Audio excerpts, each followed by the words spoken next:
तमाम मुद्दों की जो आपके जीवन को कहीं ना कहीं प्रभावित करते हैं। और इस दौरान तो एक सबसे बड़ा मुद्दा है वह कोरोना का, जो आपको हर तरीके से प्रभावित कर रहा है, न सिर्फ आपके दैनिक जीवन को बल्कि आपके आर्थिक स्थिति को भी कहीं ना कहीं वो परेशान कर रहा है। और इसी को लेकर सरकार जो है वो लगातार इसको मॉनिटर कर रही है कि आखिर स्थिति कैसी है झारखंड में, और उसी को लेकर कई तरह की पाबंदियां, कई तरह के एहतियात। और इसी कड़ी में एक बार झारखंड में एक बार फिर एक सप्ताह के लिए पाबंदियां बढ़ सकती है। सूत्रों के हवाले से हम आपको जानकारी दे रहे हैं, ये बड़ी खबर है, जो कि 15 जनवरी तक का जो पाबंदियां लगाया गया था, पाबंदियां लगी थी, वो एक सप्ताह के लिए और बढ़ा दी जा रही है। ये सूत्रों के हवाले से खबर, हालांकि आपदा प्रबंधन प्राधिकार की बैठक होने वाली थी, वो उससे जुड़ी कोई सूचना खास है नहीं, लेकिन सूत्र तो यही बता रहे कि झारखंड में एक सप्ताह के लिए जो पाबंदियां 15 जनवरी तक के लगाई गई थी उससे और बढ़ा दिया जाएगा, यानी कि 21 जनवरी तक स्थिति ऐसी रहेगी, यानी कि 8 बजे तक बाजार बंद हो जाएंगे। 8 बजे के बाद आवश्यक सेवाएं ही जारी रहेंगी। 15 जनवरी को प्रस्तावित आपदा प्रबंधन की बैठक जो है वो टल सकती है, क्योंकि जिस तरीके से त्योहार है और साथ ही साथ जो स्थिति है फिलहाल मुख्यमंत्री के आवासीय कार्यालय के स्टाफ की या फिर स्वास्थ्य विभाग के सचिवों की, तो उसको देखते हुए कोरोना के संक्रमित है बहुत सारे लोग, बहुत सारे मंत्री, खुद स्वास्थ्य मंत्री बन्ना गुप्ता भी, तो इसीलिए ये बैठक टल सकती है। इसलिए मौजूदा स्थिति को अगले एक सप्ताह तक के लिए बनाए रखा जाएगा, ये सूत्र से हमें जानकारी मिली है। तो 15 जनवरी तक के लिए जो जारी पाबंदियां थी, जो गाइडलाइंस थे, वो शनिवार को खत्म हो रहे हैं, और पाबंदियों की मियाद खत्म हो रही है तो राज्य में संक्रमण की बढ़ती रफ्तार को देखकर इन पाबंदियों को बढ़ाया जा सकता है, और अगले आदेश तक के लिए जारी रहेंगे। मौजूदा गाइडलाइंस ही अब आगे तक चलते रहेंगे, और एक सप्ताह अगर ये बढ़ता है तो मानकर चले कि 21 जनवरी तक स्थिति इसी तरह बने रहेगी। तो 15 को खत्म हो रही थी ये पाबंदियां, ये एहतियाती जो कदम उठाए गए थे, इसलिए अब इस एक सप्ताह के लिए 21 या 22 जनवरी तक स्थिति यही रहेगी, यानी कि मौजूदा जो हालात हैं, जो कि 8 बजे तक की दुकानों को बंद रखने का है, और उसके बाद सिर्फ आवश्यक सेवाएं चलती रहेंगी। उसके अलावा 50% की क्षमता के साथ बहुत सारी चीज़ें जो चल रही हैं वो उसी तरीके से चलेंगी, यानी कि फिलहाल ये पाबंदियां अभी जस की तस रहेंगी। पाबंदियों में किसी तरह का कोई बदलाव नहीं, ना ही कोई सख्तियां बढ़ रही हैं और ना ही कोई छूट मिल रहा है। छूट तो खैर मिलने का सवाल ही नहीं है, क्योंकि हालात बद से बदतर होते जा रहे हैं, और कोरोना का जो संक्रमण है वो जिस तरीके से बढ़ रहा है, ऐसे में ये आपातकाल जैसा ही है, क्योंकि जब 1 लाख पर 15 से 20 संक्रमित मिलते हैं तभी हालात पैंडेमिक जैसे हो जाते हैं, और राज्य में तो 1 लाख लोगों पर करीब करीब 85 से 90 लोग संक्रमित पाए जा रहे हैं, और ऐसे में हालात लगातार अभी नियंत्रण से बाहर जाते नजर आ रहे हैं। हालांकि सरकार की पूरी कोशिश है कि आम लोगों के सहयोग से, स्वास्थ्य विभाग के काम से चीजों को नियंत्रित रखा जा सके, लेकिन स्थिति जो है वो अभी थोड़ी सी बाहर जाती नजर आ रही है, और इसलिए सरकार ने पाबंदियों को फिलहाल एक बार फिर से बढ़ाने का फैसला लिया है, उसी की तरह से जो कि 15 जनवरी तक की थी। तो एक सप्ताह और इससे बढ़ाया जा सकता है, क्योंकि 15 जनवरी को आपदा प्रबंधन प्राधिकार की बैठक होने वाली थी, लेकिन स्वास्थ्य मंत्री जो कि बीमार हैं, पॉजिटिव हैं, वैसे में और चीजों को देखते हुए फिलहाल इसी पाबंदी को आगे बढ़ाया जाएगा जो मौजूदा दौर में चल रहा है।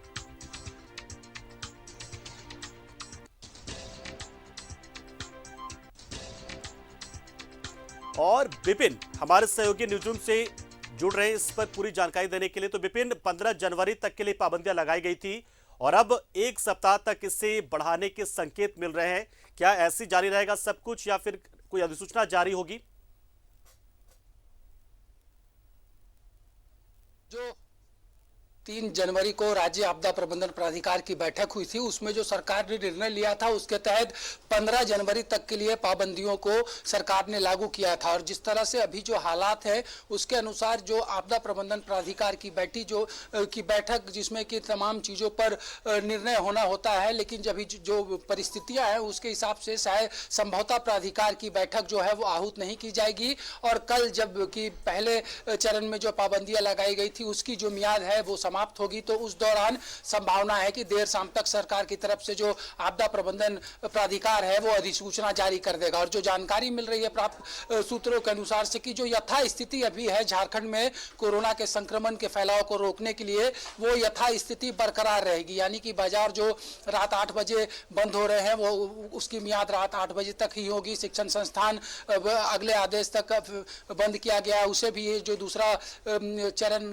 जिसकी कल अधिसूचना जारी की जाएगी उसकी जब घोषणा होगी तो उसमें भी तमाम वो पाबंदियां जो कि 3 तारीख को राज्य की सरकार ने 15 जनवरी तक राज्य में लगाए थे, उन तमाम पाबंदियों की मियाद को सरकार बढ़ाएगी। और जिस तरह से इसका एक असर भी देखने को मिला है कि इन पाबंदियों की वजह से जो है संक्रमण का जो तेजी से पहले फैलाव हो रहा था उसमें कहीं ना कहीं सरकार को उसको रोकने में कामयाबी हासिल हुई है। तो यही एक बड़ी वजह है। और जिस तरह से हाल के दिनों में अगर बात की जाए तो इस बैठक के नहीं होने के पीछे की जो सबसे बड़ी वजह बताई जा रही है कि मुख्यमंत्री होम आइसोलेट थे, बंदा गुप्ता कोरोना पॉजिटिव हुए थे, उसके बाद 2 दिन पहले वो निगेटिव हुए हैं, लेकिन अभी भी उन्होंने खुद को आइसोलेशन में रखा है। जो अपर मुख्य सचिव हैं स्वास्थ्य विभाग के अरुण कुमार सिंह वो संक्रमित है। तो ऐसे में बैठक ना बुलाकर जो 3 तारीख को निर्णय राज्य की सरकार ने लिया है उसी निर्णय को अगले आदेश तक के लिए सरकार या फिर अगले 1 सप्ताह तक के लिए बढ़ा सकती है। जो ज्यादा संभावना जताई जा रही है कि 1 सप्ताह तक सरकार जो है वो इसका आदेश बढ़ाएगी और उसके बाद 1 सप्ताह के बाद फिर से आपदा प्रबंधन प्राधिकार की बैठक आहूत की जाएगी मुख्यमंत्री की अध्यक्षता में। और उसमें फिर नए सिरे से सरकार यह तय करेगी कि वर्तमान स्थिति उस वक्त राज्य के जो होंगे उसके आधार पर आने वाले समय को लेकर सरकार जो है वो निर्णय लेगी। लेकिन जिस तरह से चाहे वो मुख्यमंत्री की बात करें या फिर जो अन्य वरिष्ठ मंत्री है झारखंड कैबिनेट के, उन्होंने जो संकेत दिए हैं कि जीवन और जीविका दोनों को साथ लेकर चलने के लिए राज्य की सरकार लगातार कार्य कर रही है, तो उसी कड़ी में बहुत ज़्यादा गुंजाइश नहीं है कि इससे ज़्यादा और कड़ाई राज्य में सरकार कर सकती है। वो जिस तरह से बाजार को 8 बजे तक खोल कर रखा गया है, धार्मिक स्थल जो है वो खुले हुए हैं, शिक्षण संस्थान बंद हैं, पार्क, जू और जो जिम के साथ साथ स्टेडियम्स हैं उनमें पाबंदियां हैं। इसके अलावा अगर बात की जाए तो शॉपिंग मॉल्स, सिनेमा हॉल में अभी जो सरकार की तरफ से छूट है कि 50% जो सिटिंग कैपेसिटी है उसके आधार पर लोग वहां पर उपस्थित हो सकते हैं। वैक्सीनेशन का सर्टिफिकेट उन्हें दिखाना है।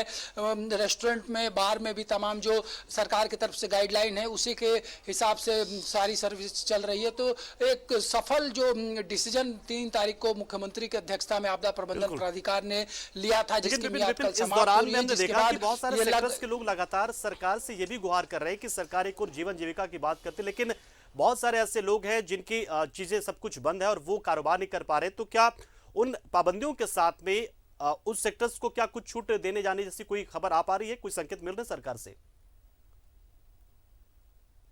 स्थिति जैसा मैंने पहले बताया कि यथा स्थिति सरकार यहाँ पर बहाल रखेगी। जहाँ तक बात है कि कुछ सेक्टर्स में पूरी तरह से जो पाबंदियाँ लगाई गई है वो इसलिए भी कि वो ऐसे सेक्टर हैं जहाँ पर जो है सरकार को कड़ी पाबंदियाँ लगाना जो है वो बेहद ज़रूरी हो गया था। चाहे वो शिक्षण संस्थान की बात करें, अगर आप शिक्षण संस्थान खोलेंगे तो ऐसे में बच्चों को वहाँ पर जाना ही होगा। और जिस तरह से लगातार संक्रमण का दौर बढ़ा था तो ये खतरनाक हो सकता था। और क्योंकि उसी वक्त सरकार ने जो बच्चे हैं उनके लिए वैक्सीनेशन की भी शुरुआत की थी, इसलिए क्योंकि बच्चे पूरी तरह से वैक्सीनेट भी नहीं हो पाए थे, इसलिए भी शिक्षण संस्थानों को, कोचिंग इंस्टीट्यूट्स को बंद रखा गया है। इसके अलावा जीविका को चलाए रखने के लिए बाजार को सामान्य तौर पर 8 बजे रात तक खोलने की इजाज़त है। कुछ जो जरूरी सेवाएं हैं वो रात के 11 बजे तक जरूर जारी हैं। अस्पताल खुले हैं, दवा की दुकानें खुली हुई। और जिस तरह से जो पहले एक अंदाजा लगाया जा रहा था कि सरकार कुछ ज़्यादा कड़ा कदम उठा सकती है, लेकिन वैसा नहीं रहा। और जिस तरह से 3 तारीख को मुख्यमंत्री की अध्यक्षता वाली आपदा प्रबंधन प्राधिकार ने जो निर्णय लिया है उसे मैं फिर से एक बार दोहरा दूं कि यथा स्थिति वही बरकरार अगले 1 सप्ताह तक के लिए सरकार रखने वाली है। जो सूत्र बता रहे हैं कि कल इसको लेकर सरकार की तरफ से नोटिफिकेशन जारी कर दिया जाएगा, क्योंकि कल तक की ही वो मियाद थी 15 जनवरी तक के लिए। जो पाबंदियां पिछले बार सरकार की तरफ से लगाई गई थी उसकी डेडलाइन जो है 15 जनवरी तक का था। और ऐसे में कल जबकि ये पूरी संभावना हो गई है कि आपदा प्रबंधन प्राधिकार की बैठक नहीं होगी, बल्कि जो ये अभी की वर्तमान हालात है राज्य में उसको देखते हुए 15 तारीख तक के लिए जो गाइडलाइन सरकार ने जारी किया था उसे भी अगले 1 सप्ताह तक के लिए बढ़ाया जाएगा। जी पंकज। बिल्कुल विपिन, तो निश्चित तौर पर दर्शकों को हम एक बड़ी जानकारी इस वक्त दे रहे हैं कि आपदा प्रबंधन प्राधिकार की जो एक बैठक होने वाली थी जो 15 जनवरी को, वो टल रही है, क्योंकि स्थिति अभी ऐसी नहीं कि बैठक की जा सके। स्वास्थ्य मंत्री बन्ना गुप्ता खुद बीमार हैं और मुख्यमंत्री आइसोलेशन में फिलहाल हैं। तो ऐसे में चीजों को देखते हुए फिलहाल की जो स्थिति है वो बनाए रखी जाएगी और एक सप्ताह के लिए ये पाबंदियां लागू रह सकती है। हमारे साथ अब इस खबर पर और ज्यादा जानकारी के लिए जुड़ चुके हैं अमरनाथ, जुड़े देवघर से, और दिलीप हमारे साथ धनबाद से जुड़ चुके हैं। तो धनबाद से दिलीप के पास चलते सीधे हम। दिलीप, अब तो जानकारी आ चुकी है कि हालांकि अभी भी हम यही कह रहे हैं, क्योंकि जब तक सूचना जारी नहीं हो जाती तब तक हम यही कहेंगे कि सूत्रों के हवाले से खबर हमारे पास है। तो चीजें अगर इसी तरह से बने रही तो लोगों के लिए थोड़ी सी राहत है, क्योंकि जाहिर सी बात है लोग चाह रहे थे कि जो चीजें थोड़ी पाबंदियां जो है वो ज्यादा बढ़े नहीं, क्योंकि पिछले बार का जो अनुभव है वो लोगों का ठीक नहीं रहा है। तो क्या धनबाद में के लोग जो सोचते हैं, क्या कह रहे हैं इसको लेकर? अब देखिए, कोरोना की जो ये रफ्तार है, रफ्तार में भी जिला प्रशासन और स्वास्थ्य विभाग की तरफ से जो पहल किए गए हैं काफ़ी विराम लगा है और लोग भी जागरूक हो गए हैं। मास्क लगा करके चल रहे हैं, भीड़ भाड़ भी ज़्यादा नहीं लगा रहे हैं। तो ये कहा जा सकता है कि लोग जागरूक हुए हैं और लोग समझदार भी हुए हैं, और साथ ही साथ वैक्सीनेशन अभियान भी चल रहा है। लोगों को ये लग रहा है कि अगर हम जागरूक नहीं होंगे, कोरोना रोकने में, संक्रमण रोकने में वो अपनी भागीदारी को सुनिश्चित नहीं करेंगे, तो जाहिर सी बात है अगर सरकार कोई कड़े निर्णय लेंगी तो व्यवसाय प्रभावित होगा, आम लोगों का जनजीवन प्रभावित होगा। जो डेली खाने कमाने वाले लोग हैं उनके सामने थोड़ी सी परेशानी फिर से शुरू हो जाएगी। तो ऐसे में लोग यही उम्मीद कर रहे थे सरकार से कि चीजें उतनी बिगड़ी नहीं है, तो ऐसे में आगे कोई कड़े निर्णय लेने की आवश्यकता नहीं है। और जिस तरह से पिछली बार आपदा प्रबंधक की बैठक में सरकार ने यह निर्णय लिया था कि जो विषय वस्तु है उसमें कई निर्णय लिए गए थे कि 8 बजे के बाद दुकानें बंद हो जाएंगी, ज़्यादा भीड़ भाड़ नहीं लगाना है, शॉपिंग मॉल में आधे संख्या में ही लोग जुटेंगे, स्विमिंग पूल बंद रहेंगे, पार्क बंद रहेंगे, स्टेडियम बंद रहेंगे। तो उन तमाम पाबंदियों को लेकर के लोग अभी भी ये कह रहे हैं कि ये जाहिर सी बात है सरकार ने जो निर्णय लिया है वो आम लोगों के हित में निर्णय लिया है। और जो ये कयास लगाए जा रहे थे कि झारखंड में जैसे अन्य राज्यों में ये कहा जा रहा है कि लॉकडाउन बढ़ाए जा रहे हैं, लॉकडाउन के दौरान सख्ती बरती जा रही है, तो वो वैसा कुछ झारखंड में नहीं दिखा है। तो लोगों में इस बात को लेकर के सरकार के प्रति थोड़ी सी कह सकते हैं कि सहानुभूति है कि उन्होंने ये निर्णय लिया है नहीं है। और इसके साथ ही जो लोग हैं वो सरकार को सपोर्ट भी कर रहे हैं कि कोरोना संक्रमण में हर हाल में लगाम ही नहीं लगे बल्कि संक्रमण को खत्म भी किया जाए। जी बिल्कुल। तो फिलहाल तो ये सरकार से साफ हो गया, सरकार को संकेत मिल रहे हैं कि गाइडलाइंस जो है वो जारी रहेंगे अगले एक सप्ताह के लिए तक। और साथ ही साथ एक संकेत विपिन ये भी आया जो कि साफ तौर पर स्पष्ट संदेश था सरकार की ओर से, वित्त मंत्री का बयान, जिसमें उन्होंने कहा था कि लॉकडाउन तो किसी कीमत पर हम लगाएंगे नहीं। तो हम उम्मीद करके चल रहे हैं कि आने वाले 7 दिनों के बाद भी स्थिति लगभग ऐसी रहेगी या कुछ सख्तियां हो सकती हैं। कि अभी तो फिलहाल सरकार अगले एक सप्ताह तक के लिए अधिसूचना कल जारी करेगी। जो विश्वस्त सूत्रों ने जानकारी दी है यथा स्थिति बरकरार रखी जाएगी और उसके बाद जब 20 तारीख के बाद जो बैठक होगी आपदा प्रबंधन प्राधिकार की संभवतः 22 जनवरी को, तो उस दिन यह तय होगा कि 22 जनवरी के दिन तक राज्य की हालात क्या हैं, संक्रमण का फैलाव किस तरह से है और बाजार और जो पाबंदियां सरकार ने लगाई है उसे आगे बढ़ाना है या फिर कुछ पाबंदियों में कटेल करना है या फिर नए सिरे से पाबंदियां लगाई जानी है। तो इन तमाम चीजों पर संभावित जो 22 तारीख को आपदा प्रबंधन प्राधिकार की बैठक होगी उसमें चर्चा की जाएगी। लेकिन आने वाले जो जानकार बता रहे हैं कि एक सप्ताह के लिए सरकार यथास्थिति बरकरार रखेगी, क्योंकि इससे पहले भी पंकज जब पिछले वर्ष राज्य में स्वास्थ्य सुरक्षा सप्ताह के रूप में सरकार ने पाबंदियों का दौर शुरू किया था, तो पहले सप्ताह के बाद दूसरी बार आपदा प्रबंधन प्राधिकार की बैठक नहीं हुई थी, बल्कि सरकार ने एक नोटिफिकेशन जारी किया था जिसमें एक शब्द में, एक लाइन में स्पष्ट तौर पर यह लिखा था कि जो पुरानी पाबंदियां हैं उसे सरकार आगामी इतने तारीख तक के लिए बढ़ा रही है। तो ठीक उसी तर्ज पर कल अधिसूचना भी जारी होगी। लेकिन इतना जरूर झारखंड के जो हमारे दर्शक हैं हम उनको आश्वस्त करते हैं कि अगले एक सप्ताह तक जो अभी आज के दिन तक राज्य के हालात है, जो पाबंदियां लगाई गई है सरकार की तरफ से, वही संभवतः 20 से 22 या 23 जनवरी तक के लिए सरकार जो है वो बढ़ाएगी। और उसके बाद जब आपदा प्रबंधन प्राधिकार मुख्यमंत्री हेमंत सोरेन की अध्यक्षता में बैठेगा तो उसके बाद यह तय होगा कि आने वाले समय को लेकर सरकार क्या कुछ निर्णय लेगी।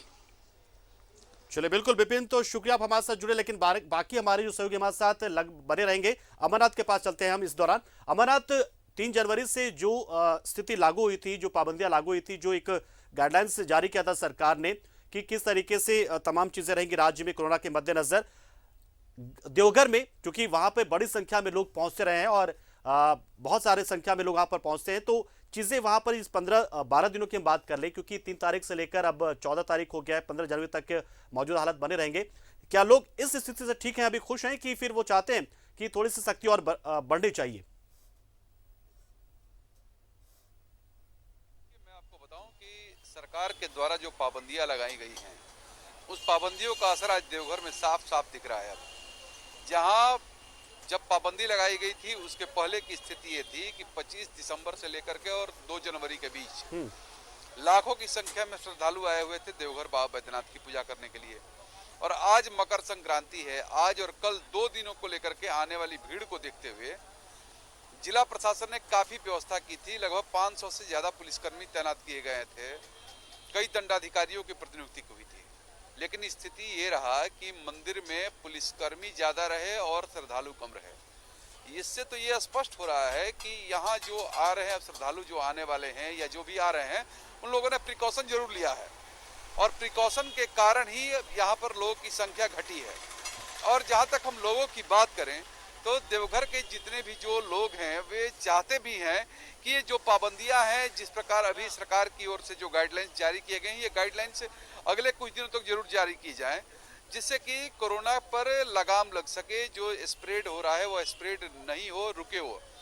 और लोग अपने से भी अवेयर हो रहे हैं। अब पहले जहां लोग मास्क का प्रयोग बहुत ज़्यादा नहीं करते थे, अब हम कहें तो 40% लोग जरूर मास्क का प्रयोग कर रहे हैं। अभी भी 60% लोग मास्क का प्रयोग नहीं कर रहे हैं, जिसके बावजूद यहाँ पहले स्थिति ये थी कि 100 में जहाँ 2 लोग मास्क का प्रयोग करते थे, अब वहाँ प्रतिशत बढ़ा है और वो लगभग 40% से लगभग पहुँचा है वो। तो कुल मिलाकर कहें हम तो सरकार के गाइडलाइंस को लोग पालन तो कर ही रहे हैं और लोग चाहते भी हैं कि यह इस प्रकार की सख्ती जो है वो लागू रहे। साथ ही साथ जिस प्रकार के आज वित्त मंत्री का जो घोषणा हुआ कि वह झारखंड में लॉकडाउन नहीं लगाएंगे, तो उसका लोगों ने, देवघर के लोगों ने स्वागत किया है और कहा है कि अगर लॉकडाउन होता है तो जो यहाँ पर स्थानीय जो ठेला खोमचे वाले लोग हैं, दिहाड़ी करने वाले मजदूर हैं, उनके सामने रोजी रोटी की समस्या उत्पन्न होती है। मंदिर पर आधारित हजारों परिवार ऐसे हैं जिनका कि मंदिर खुला रहेगा तभी रोजी रोटी चल पाएगा। तो ऐसी स्थिति में लोगों ने स्वागत किया है सरकार के वित्त मंत्री की ओर से किए गए इस घोषणा का। तो कुल मिलाकर कहें तो सरकार के इस घोषणा का स्वागत किया है लोगों ने। और इसके साथ ही साथ मैं आपको बताऊं कि जितने भी छोटे दुकानदार हैं, सबसे ज्यादा खुशी अगर उनमें है तो छोटे दुकानदारों में सबसे ज्यादा खुशी देखने को मिली है कि इस प्रकार की घोषणा सरकार की ओर से आई है आज। क्योंकि आज ये था, माहौल था कि सब लोग टकटकी लगाए हुए थे। कई लोगों ने हमसे सवाल किया कि आज क्या होगा। बिल्कुल, क्या होगा। सब लोग मान रहे थे कि आज से कल तक के बीच में कुछ ना कुछ सरकार की ओर से अधिसूचना होगी, नई जारी होगी, नई गाइडलाइन जारी होगी। लेकिन सरकार की ओर से ऐसा कुछ नहीं हुआ है। उसको लेकर के लोगों ने राहत महसूस किया है और साथ में उसमें एक नया जो वित्त मंत्री का जो घोषणा हुआ लॉकडाउन नहीं लगाने का, उसका लोगों ने स्वागत किया है। जी बिल्कुल अमानत, बिल्कुल सही कहा आपने कि अगर मौजूदा स्थिति से ही हम कोरोना को नियंत्रित कर पा रहे हैं या फिर उसके संक्रमण को हम रोक पा रहे हैं किसी तरीके से, तो और अतिरिक्त पाबंदियां लगाने की जरूरत है नहीं। क्योंकि ऐसे भी जीवन जीविका को साथ लेकर हमारी सरकार चल रही है और वो कोई नहीं चाहेगी कि फिलहाल बड़ी मुश्किल से जो अर्थव्यवस्था या राज्य की स्थिति पटरी पर लौटी वो दोबारा से बेपटरी हो जाए, जैसे 2020 के लॉकडाउन या 2021 के दौरान राज्य की स्थिति हुई थी। प्रभात के पास चलते हैं, रुक करते प्रभात का जमशेदपुर से हमारे साथ जुड़े। प्रभात, तो कुल मिलाकर अब आम लोगों को राहत देने की एक तरह की कोशिश सरकार की, क्योंकि पाबंदियां अब नहीं बढ़ाने का ही फैसला अगले एक सप्ताह के लिए सरकार ने ले लिया है, क्योंकि जो मौजूदा स्थिति है वही स्थिति अगले एक सप्ताह के लिए भी जारी रहने वाली है, 21-22 तारीख तक के लिए। तो ये स्थिति कमोबेश ठीक ठाक ही लग रही, क्योंकि संक्रमण पर नियंत्रण भी है और चीजें भी ठीक चल रही है। जमशेदपुर की जनता क्या खुश है मौजूदा स्थिति से? बिल्कुल पंकज, देखिए अगर हम पूर्वी सिंहभूम की बात करें, जमशेदपुर या पूरी पूर्वी सिंहभूम की बात करें, तो पूर्वी सिंहभूम में जो रफ्तार पकड़ी है कोरोना पॉजिटिव मरीजों की संख्या में, देखिए पिछले बार भी जब सरकार ने बहुत सारी चीज़ों में रियायतें दी थी तो पूर्वी सिंहभूम में बहुत बाद में बहुत सारी चीज़ों को रियायत दी थी, क्योंकि उस समय भी कोरोना मरीजों की संख्या में बेतासा बढ़ थी तो मौतें भी काफ़ी हुई थी दूसरे लहर के दौरान। इस बार भी अगर हम कहें तो पिछले अगर 8-10 दिन के आंकड़े को देखें तो 7 से 8 हज़ार कोरोना पॉजिटिव मरीजों की संख्या सामने आई है और मौतें भी हुई है। निश्चित है राज्य सरकार सारी चीज़ों पे मॉनिटरिंग कर रही है और ये सूत्रों के हवाले से ये भी खबर आ रही है कि आने वाले एक सप्ताह के लिए और ये जो पाबंदियां है जो लगाई गई थी उसे और बढ़ा दिया जाएगा। लेकिन कहीं ना कहीं अगर हम पूर्वी सिंहभूम की बात करें तो थोड़ी सख्ती और बरतने की ज़रूरत है, क्योंकि लगातार जो पॉजिटिव की संख्या है वो लगातार बढ़ती जा रही है। डॉक्टर्स बड़े पैमाने पर पॉजिटिव हो जा रहे हैं, आपके जो स्वास्थ्य कर्मी है वो पॉजिटिव हो रहे हैं, साथ साथ पुलिसकर्मी भी पॉजिटिव हो रहे हैं। ये कहीं ना कहीं चिंता का बात है, लेकिन सारी चीज़ों को सरकार मॉनिटरिंग कर रही है। निश्चित है कि आने वाले दिनों में सरकार पूर्वी सिंहभूम के बारे में भी सोचेगी। जिस तरीके के पिछले दूसरी लहर में भी सरकार ने बाद में बहुत सारी चीज़ों को रियायत दी थी, जैसे अन्य जिलों में बहुत सारी चीज़ों को छूट दे दी गई थी, लेकिन यहाँ पूर्वी सिंहभूम में वो 1 सप्ताह तक आगे जारी रहा था। लेकिन कहीं ना कहीं अगर सरकार ये सारी कवायद कर रही है, कल 15 तारीख है, कल तक मियाद है और हो सकता है ये सूत्र हवाले बता रहे हैं कि आने वाले 1 सप्ताह में और बढ़ाया जा सकता है। लेकिन आपने एक बात और कही कि जीवन भी चलना चाहिए, जीविका भी चलना चाहिए। अगर जीवन और जीविका चलाना है पूर्वी सिंहभूम को, लोगों को अगर ये जानते हैं कि भाई हमारे जीवन भी चलना चाहिए, जीविका भी चलने, तो सरकार की जो गाइडलाइन है उससे जरूर पालन करें। अगर निश्चित है ये कोरोना पॉजिटिव की संख्या में अगर गिरावट आएगी, निश्चित है कि थोड़ी कम होंगे तो सरकार इस ओर भी विचार करेगी। लेकिन कहीं ना कहीं लोगों में ये लापरवाही दिख रही है। आज भी दोपहर के वक्त में मैं जब बाजार में गया था तो बहुत सारे ऐसे लोग हैं जो बिना मास्क के बाजार में घूम रहे थे, लेकिन कहीं कहीं ऐसे लोग भी थे जो चेहरे से मास्क नहीं उतार रहे थे। दुकानदार भी बहुत सारे ऐसे थे कि दुकान में अपने जो भी कस्टमर आ रहे थे उसे ये हिदायत दे रहे थे कि बिना मास्क के आपको एंट्री नहीं करने देंगे। तो ये अगर इस तरीके से लोग अगर थोड़ा सचेत हो जाएंगे तो निश्चित है आने वाले दिनों में हम कोरोना को मात दे सकते हैं। लेकिन जो स्थिति अभी बनी हुई है पंकज, उससे नहीं लगता कि आने वाले दिनों में सरकार किसी तरह के रियायत दे सके। लेकिन कहीं ना कहीं थोड़ी सख्ती और बरतने की जरूरत है। पूर्वी सिंहभूम में देखिए, पिछली दौरान अगर हम बात करें तो पूर्वी सिंहभूम में ही कोरोना पॉजिटिव की संख्या आ रही थी। चाईबासा, सरायकेला या फिर पश्चिमी सिंहभूम में बहुत कम केसेस आ रहे थे, लेकिन अब पश्चिमी सिंहभूम से भी बड़े पैमाने पे केस आ रहे हैं और वहाँ की सांसद भी कोरोना पॉजिटिव हो गई है। तो इन क्षेत्रों में, ग्रामीण क्षेत्रों में भी कोरोना का संक्रमण बढ़ता जा रहा है, कहीं ना कहीं लोग पॉजिटिव हो रहे हैं। तो लोगों को थोड़ी समझदारी अपनी दिखानी होगी। अगर हमें जीवन और जीविका चलानी है तो सरकार का गाइडलाइन है उसे पालन करना होगा, तभी जाके हम कह सकते हैं कि हाँ कोरोना को हम मात दे सकते हैं। अन्यथा जो रफ्तार बढ़ रही है, हर दिन 800 से ऊपर कोरोना पॉजिटिव की संख्या सामने आ रही है। और सबसे चिंता का विषय है कि पंकज, डॉक्टर पॉजिटिव हो जा रहे। अगर डॉक्टर बड़े पैमाने में पॉजिटिव हो तो मरीजों का इलाज कैसे होगा? हालांकि अगर हम हॉस्पिटल की बात करें तो 400 के आसपास अस्पतालों में कोरोना पॉजिटिव मरीजों की इलाज चल रहा है। बाद बाकी लोग जो होम आइसोलेशन में है वो होम आइसोलेशन में ही ठीक हो रहे हैं। लेकिन ये इसको जो भी पॉजिटिव हो रहे हैं, ये नहीं समझे कि आदमी कि ओमिक्रॉन का असर बहुत ज़्यादा नहीं है, इसको कैजुअल में ले रहे हैं। वो डेल्टा वेरिएंट में, क्योंकि जो उपायुक्त ने कल बताया था कि ये जरूरी नहीं है कि ओमिक्रॉन है या डेल्टा, क्योंकि इसके क्लियर से पहचान नहीं पाई। और डेल्टा किस तरीके से दूसरे लहर में परेशानी में डाला था वो सारे लोगों ने देखा है। तो कहीं ना कहीं लोगों को अपनी समझदारी दिखानी होगी। सरकार हर वक्त, देखिए, सरकार चाहती है कि जीवन भी चले, जीविका भी चले। अगर सरकार की बात अगर मानते लोग तो इतनी पॉजिटिव नहीं आती। लेकिन कहीं ना कहीं लोगों को अभी भी समझदारी दिखाने की जरूरत है। देखिए, अगर हम पॉजिटिव होंगे तो हमारे घर के मेंबर है, जो बुजुर्ग है, जो बच्चे हैं, वो कहीं पॉजिटिव हो गए तो परेशानी में पड़ जाएगा। क्योंकि ये बताया जा रहा है कि तीसरी लहर बच्चों पे सबसे ज्यादा असर होगा और पूर्वी सिंहभूम में बच्चे भी पॉजिटिव हुए हैं और बच्चे की मौत भी हुई। ये कम से कम लोगों को समझने की जरूरत है, ताकि जो सरकार का जो गाइडलाइन है उसे पालन करें। 2020 में प्रभात केंद्र सरकार ने सभी राज्यों का टेक ओवर खुद ही किया था, टेक केयर किया था। 21 में काफी हद तक चीजों को राज्य सरकारों के हाथ में छोड़ा था कि आप भी अपने स्तर पे चीजों को ठीक करें, दुरुस्त करें और व्यवस्थाओं को बहाल रखें आप, क्योंकि लगातार केंद्र सरकार हर राज्य को सपोर्ट नहीं कर सकती है। सपोर्ट करेगी, एक हद तक सपोर्ट कर सकती है। और अब 2022 में हम देख रहे हैं कि राज्य सरकार पूरी तरीके से अब अपने ऊपर ही तमाम चीजों को लेकर आगे बढ़ रही है और पीएम कह लें या फिर केंद्र सरकार कह लें, वहां से निर्देश मिल रहा है कि हम व्यवस्थाएं जो है आपको दे रहे हैं, प्रोवाइड करा रहे हैं, लेकिन चीजें जो है वो आपको इंप्लीमेंट करनी है। तो वही चीजें मकसद की जा रही है। लेकिन इन सब के बीच में कुल मिलाकर हम कहें तो हमारी भूमिका, यानी कि आम लोगों की भूमिका बहुत महत्वपूर्ण हो जाती है। क्योंकि जैसा कि आप बता रहे हैं कि ग्रामीण क्षेत्र में भी अगर कोरोना लगातार बढ़ रहा है तो ये चिंता की बात तो है। और हमारे राज्य में अगर हम देखें तो हर दिन 65 से 70 हजार के आसपास के सैंपल्स टेस्ट हो रहे हैं और उसमें से अगर 4-4.5 हजार तक अगर आंकड़ा आ जा रहा है संक्रमितों का, तो चिंता वाली बात है। और ऐसा भी माना जाता है कि 1 लाख पर अगर 15 से 20 संक्रमित आते हैं तो पैंडेमिक की स्थिति आ जाती है। और यहाँ तो 1 लाख पर करीब करीब 80-85 तक का मामला पहुंच जा रहा है। ये चिंता वाली बात तो है ही, लेकिन अच्छी बात यह है कि इसमें बहुत ज्यादा नुकसान नहीं पहुंच रहा है। यानी कि लोग संक्रमित तो हो रहे हैं लेकिन ये जानलेवा नहीं हो पा रहा है संक्रमण। तो ये सबसे अच्छी बात और शायद यही वजह है कि चीजों को एक साथ लेकर चला जा रहा है, यानी कि जीवन बचाते हुए जीविका चले।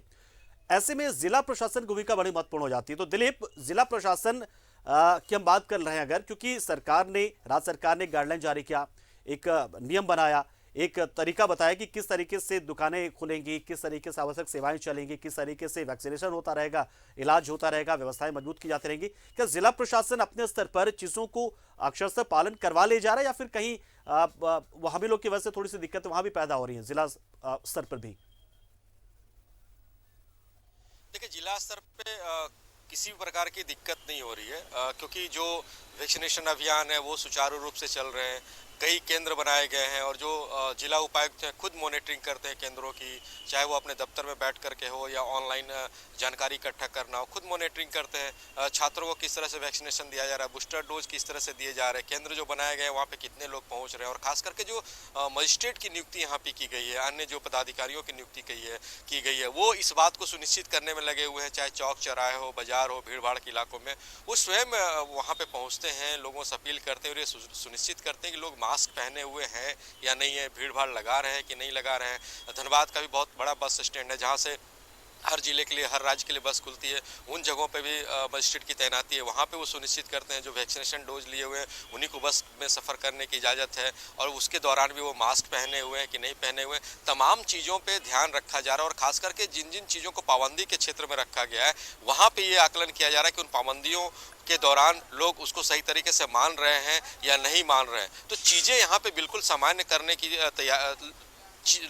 प्रशासन, जिला प्रशासन जुटी हुई है। अगर खास करके स्वास्थ्य विभाग की बात की जाए तो उनके तरफ से भी व्यवस्थाएं मुकम्मल कर ली गई है। लेकिन देखिए, यहाँ पे एक बार यह भी कहना स्पष्ट होगा कि जिला प्रशासन या राज्य सरकार अपने स्तर से कोई भी पहल कर ले, जब तक हम सावधान नहीं होंगे, लोग सावधान नहीं होंगे, तो ये हम नहीं कह सकते कि कोरोना जैसे महामारी पे हम विजय पा लेंगे या फिर हम खुद को संक्रमित होने से रोक लेंगे। तो इस दौरान लोगों से भी अपील है और लोग भी इस बात को समझें कि उन्हें मास्क पहनना चाहिए, भीड़ भाड़ इलाके में जाने से बचना चाहिए, और जो वैक्सीनेशन अभियान से दूर है वो जल्द से जल्द केंद्र पे पहुंचे, वैक्सीनेशन अपने आप को कराएं, ताकि कोरोना को हर तरीके से रोकना है। जी बिल्कुल दिलीप, ये बात तो सही कहा आपने कि वैक्सीनेशन को हम तेज तो कर रहे हैं, और देखिए पाबंदियां जो है वो अगले एक सप्ताह के लिए बढ़ी जा रही है, लेकिन वैक्सीनेशन करने के लिए सरकार ने तो तमाम व्यवस्थाएं की है। चाहे वैक्सीनेशन सेंटर बढ़ाने की बात हो जाए, मोबाइल वैक्सीनेशन की बात हो जाए, घर घर तक जाकर दस्तक दे रही है, लेकिन बावजूद इसके हम सिंगल डोज वैक्सीनेशन के लिए हम सिर्फ 80% पर पहुंच पाए 1,90,00,000 के आसपास में, और डबल डोज जो वैक्सीनेशन है वो 50% लोगों के पास, यानी कि 1,20,00,000 के आसपास में। तो इसी में वैक्सीनेशन की स्थिति को थोड़ी सी अभी सुधारने की जरूरत है, और वैक्सीनेशन को लेकर आम लोगों को थोड़ा सा जागरूक होने की जरूरत अभी भी है।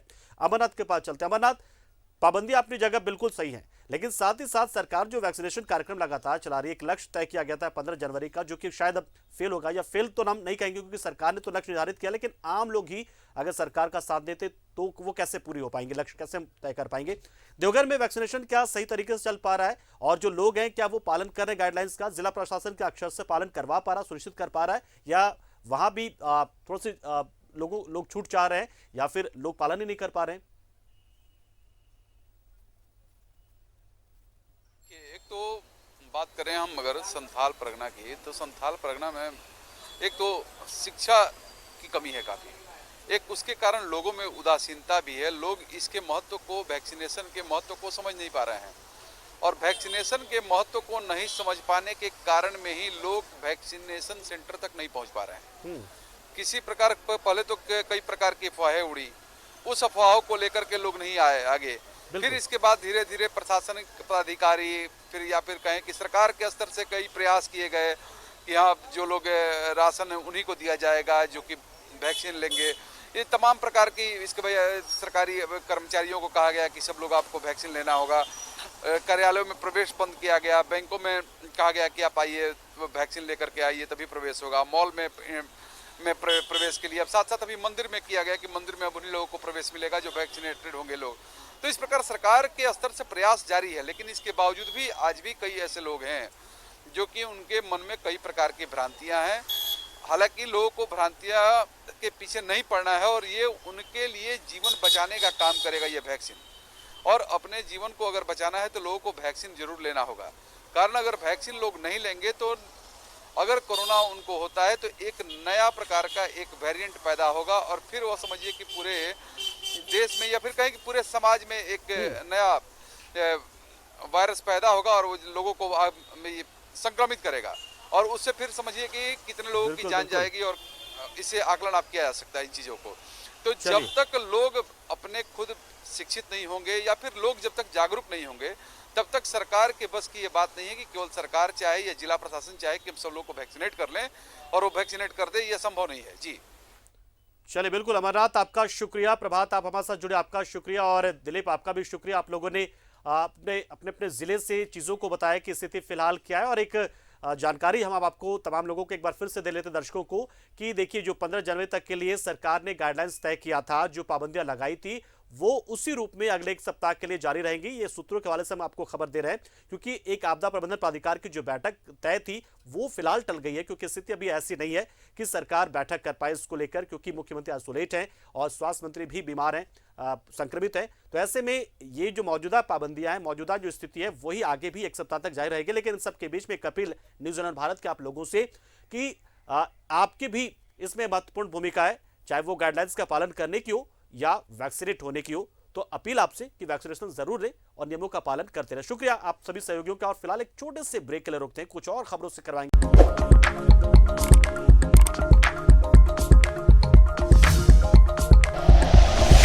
Like and share videos, subscribe करें हमारा चैनल और प्रेस करें बेल आइकॉन। न्यूज़ 11 भारत, सच है तो दिखेगा।